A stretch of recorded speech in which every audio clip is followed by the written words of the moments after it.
Ever sleep all night and still wake up exhausted? Hi, I'm Dr. Heather from Wellspring Chiropractic Lifestyle Center.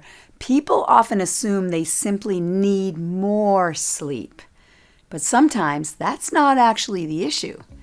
Sleep quantity and sleep quality aren't always the same thing. You can spend 8 hours in bed and still not truly recover.